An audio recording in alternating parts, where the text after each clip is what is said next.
तो ऋतिक, अब बात करेंगे पीएम मोदी के बिहार दौरे की। सिवान में आज पीएम मोदी हुंकार भरने वाले हैं, करोड़ों की सौगात देने वाले हैं बिहार वासियों को, और इस कार्यक्रम में सीएम नीतीश भी मौजूद रहने वाले हैं। बिल्कुल, पीएम मोदी का ये बिहार दौरा है और सिवान में उनकी ये जनसभा होगी। सिवान से 5,736 करोड़ की योजनाओं का शिलान्यास और उद्घाटन किया जाएगा। नई दिल्ली से उत्तर प्रदेश के कुशीनगर एयरपोर्ट पर पहुंचने के बाद प्रधानमंत्री नरेंद्र मोदी वायुसेना के हेलीकॉप्टर से सिवान पहुंचेंगे।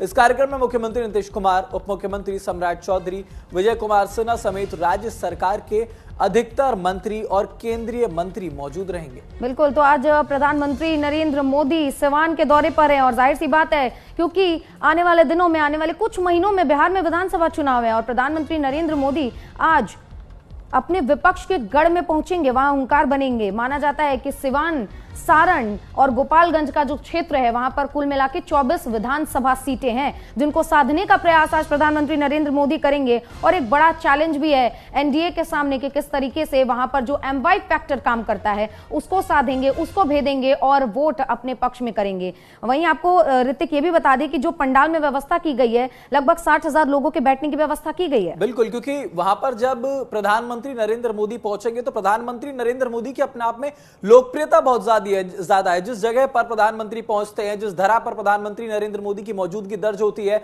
वहां पर जनता का जो हुजूम है वो उमड़ पड़ता है। तो ऐसे में 5 पंडालों की तैयारी की गई है। हर पंडाल में 60,000 लोगों के रुकने की व्यवस्था है, बैठने की व्यवस्था है। साथ ही साथ ये भी बताते चले अपने दर्शकों को कि वहां पर 250 जो बायो टॉयलेट्स हैं उनको बना दिया गया है। इसके साथ साथ पानी पीने के लिए बोरिंग की व्यवस्था वहां पर की गई है, यानी कि साफ तौर पर किसी भी तरीके की कोई जो कमी है वो प्रधानमंत्री नरेंद्र मोदी के इस कार्यक्रम में देखने को ना मिले, इसका खास ध्यान रखा गया है। तो आपको बता दें, प्रधानमंत्री का मिशन बिहार, एक दिन के बिहार दौरे पर प्रधानमंत्री नरेंद्र मोदी हैं और सिवान में प्रधानमंत्री मोदी की जो जनसभा है वो बिहार की जनसभा है और बिहार को करीब 10,000 करोड़ की जो ये सौगात है ये प्रधानमंत्री नरेंद्र मोदी देने वाले हैं। 3132 करोड़ की जो योजनाएं हैं उनका शिलान्यास, 2,229 करोड़ की योजनाओं का ये उद्घाटन होना है। प्रधानमंत्री आवास योजना के तहत 51,000 लोगों को पहली किश्त भी जारी की जाएगी। सिवान से वंदे भारत ट्रेन को भी हरी झंडी दिखाई जाएगी। वैशाली से देवरिया के बीच नई रेल लाइन परियोजनाओं का भी उद्घाटन किया जाएगा और मरहौरा रेल इंजन फैक्ट्री में निर्यात के लिए बने हुए पहले लोकोमोटिव को हरी झंडी दिखाई जाएगी। यानी कि प्रधानमंत्री नरेंद्र मोदी जब यहां पहुंचेंगे तो बिहार की जो जनता है उनको काफी सारे सौगात दिए जाएंगे। बिहार की जनता को साधने का पूरी तरह से ये कोशिश माना जा सकता है, क्योंकि प्रधानमंत्री नरेंद्र मोदी की ये कोशिश है, क्योंकि बिहार में इस साल विधानसभा चुनाव और ऐसे में पार्टी का मजबूत होना, जनता के बीच उतरना, ग्राउंड लेवल पर क्या उम्मीद जनता को पार्टी से है, जनता को आने वाली सरकार से है, इसको जानने की भी कोशिश प्रधानमंत्री नरेंद्र मोदी जरूर करेंगे। और ये भी कयास लगाए जा रहे हैं कि इन सौगातों के अलावा प्रधानमंत्री नरेंद्र मोदी शायद कोई जीत का मंत्र वहां पर दें, वहां पर जो पार्टी लाइन है उसको मजबूत करने के लिए कोई नए दिशा निर्देश वहां पर दिए जाए, ताकि एनडीए और बीजेपी बेहद वहां पर मजबूत रहे। तो ये बहुत महत्वपूर्ण दौरा प्रधानमंत्री नरेंद्र मोदी का बिहार का माना जा रहा है, क्योंकि प्रधानमंत्री नरेंद्र मोदी यहां पर तमाम सौगातें देंगे। कई हजार की परियोजनाएं हैं जिनका शिलान्यास और उद्घाटन यहां पर किया जाएगा। तो पीएम मोदी की रैली के बहुत सारे सियासी मायने भी माने जा रहे हैं। प्रधानमंत्री नरेंद्र मोदी जब यहां पर पहुंचेंगे तो तमाम जो योजना है उनको सौगात दी जाएगी। बिहार की जनता को बहुत सारे जो सौगात है वो प्रधानमंत्री नरेंद्र मोदी की तरफ से मिलेंगे। अब आपको समझाने की कोशिश करेंगे कि प्रधानमंत्री मोदी की रैली के सियासी मायने आखिर क्या है, क्योंकि अगर बात करें सिवान और आसपास की 24 सीटों पर एनडीए की नजर लगातार बनी हुई है। एनडीए की नजर अमूमन ये इलाका है क्योंकि महागठबंधन का ये गढ़ माना जाता है और सिवान, सारण, गोपालगंज के विधानसभा की 24 सीटें हैं। मुस्लिम यादव वोटरों की खासा तादाद यहां पर बनी हुई है। महागठबंधन का यहां पर दबदबा माना जाता है और सवर्ण और पिछड़े वोटरों पर एनडीए की मजबूत पकड़ है। और बिहार में अक्टूबर-नवंबर में विधानसभा चुनाव होने, तो ऐसे में सिवान में 8 विधानसभा की सीटें हैं, सारण में 10 और गोपालगंज में 6 विधानसभा सीटें हैं। तो इन 24 विधानसभा सीटों पर अपनी मजबूती करने के लिए यहां पर प्रधानमंत्री नरेंद्र मोदी पहुंचेंगे और इन तीनों जगहों को मिलाकर के जो 24 विधानसभा सीट बनती है वह उसको पूरी तरह से मजबूत करने की कोशिश की जाएगी। साथ ही साथ बिहार में अपनी पार्टी और गठबंधन को मजबूत करने का ये एक महत्वपूर्ण रणनीति भी इसको कह सकते हैं।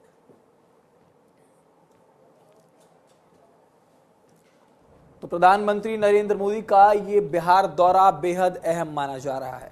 बिल्कुल, क्योंकि आज प्रधानमंत्री सिवान पहुंचेंगे और सिवान बाहुबली शहाबुद्दीन का भी गढ़ माना जाता है। ऐसे में सबकी नजर आज प्रधानमंत्री के इस दौरे पर होने वाली है, क्योंकि ये दौरा और ये रैली कई मायनों में खास होने वाली है। पहले तो आने वाले समय में विधानसभा चुनाव है, दूसरी तरफ विपक्ष का गढ़ है ये, इसको भेदने का प्रयास आज प्रधानमंत्री नरेंद्र मोदी करेंगे। और तमाम जानकारियों के साथ, क्योंकि प्रधानमंत्री नरेंद्र मोदी कब पहुंचेंगे, क्या कुछ उनके कार्यक्रम आगे शेड्यूल किए गए हैं, तमाम जानकारियों के साथ हमारी सहयोगी ऋतु रोहिणी हमारे साथ जुड़ गई हैं। ऋतु, प्रधानमंत्री नरेंद्र मोदी कब पहुंचेंगे सिवान और कब से उनका कार्यक्रम है, साथ ही क्या कुछ व्यवस्था वहां पर की गई है?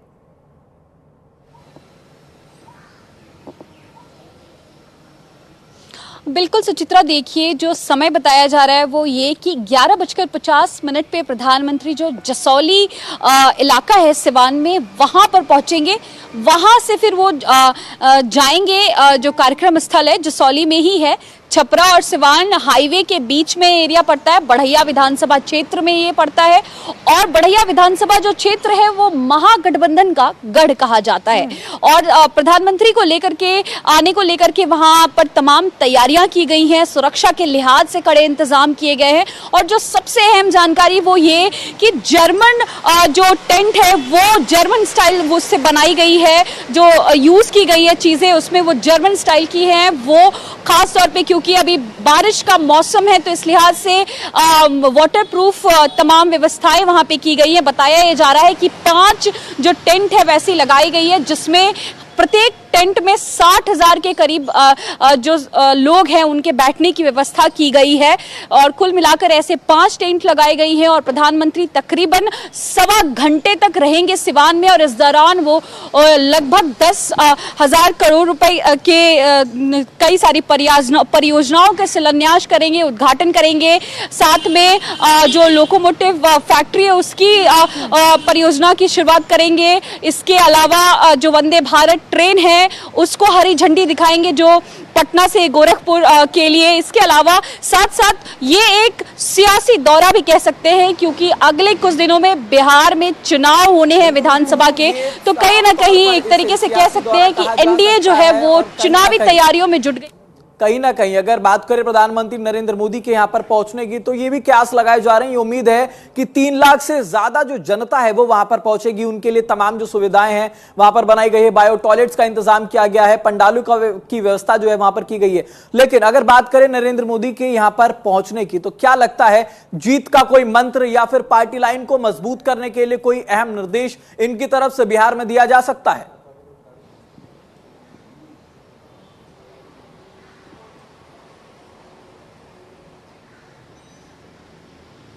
अगर बात करें प्रधानमंत्री नरेंद्र मोदी के इस दौरे की ऋतु, तो वहां पर प्रधानमंत्री पहुंच रहे हैं और तमाम इंतजाम किए गए हैं। ये उम्मीद जताई जा रही है कि लगभग 3 लाख जो जनता है वो वहां पर पहुंच सकती है। हो सकता है आंकड़ा इससे भी ज्यादा बढ़ जाए। ऐसे में इतनी जनता का वहां पर पहुंचना, क्या प्रधानमंत्री अपने इस दौरे में कोई जीत का मंत्र कार्यकर्ताओं को, तमाम नेताओं को, संगठन को, पार्टी को मजबूत करने के लिए भी दे सकते हैं?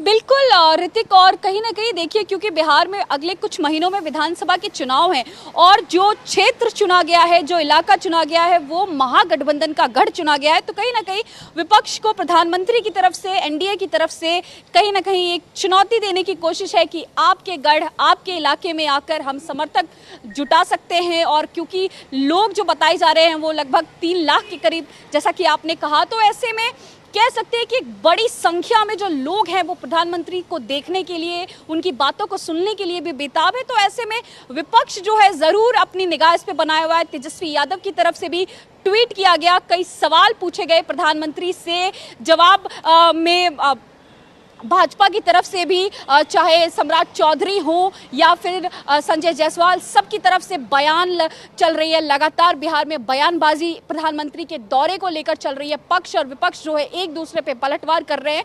तो कहीं ना कहीं इस पूरे दौरे को राजनीतिक रंग रूप जो है वो चढ़ गया है। बिहार में अगले कुछ महीनों में विधानसभा चुनाव भी होने हैं। तो ऐसे में ये एक बड़ा सियासी दौरा कह सकते हैं प्रधानमंत्री का। और खास तौर पर सिवान, वो क्षेत्र जहाँ पे महागठबंधन की जो पकड़ है वो बहुत मजबूत है, महागठबंधन का गढ़ माना जाता है इसे। लालू यादव की ये संसदीय क्षेत्र भी रही है, जो बाहुबली साहबुद्दीन है उनका गढ़ माना जाता है। तो ऐसे में कहीं ना कहीं सीधे तौर पे ये कह सकते हैं कि एनडीए ने साफ तौर पे उन क्षेत्रों की उन इलाकों में प्रधानमंत्री ने दौरा करना शुरू कर दिया है जो महागठबंधन के गढ़ कहे जाते हैं। प्रधानमंत्री नरेंद्र मोदी का आज बिहार में ये स्पेशल दौरा है क्योंकि बिहार में चुनाव है, इसलिए इस पर नजर बनाए रखिएगा और तमाम जानकारी आपसे आगे भी लेते रहेंगे। फिलहाल के लिए बहुत बहुत धन्यवाद। तो आज प्रधानमंत्री नरेंद्र मोदी बिहार के सिवान पहुंचने वाले हैं और सबकी नजर होने वाली है इस पर, क्योंकि आने वाले दिनों में विधानसभा चुनाव है और इसी को लेकर यह दौरा बेहद अहम माना जा रहा है।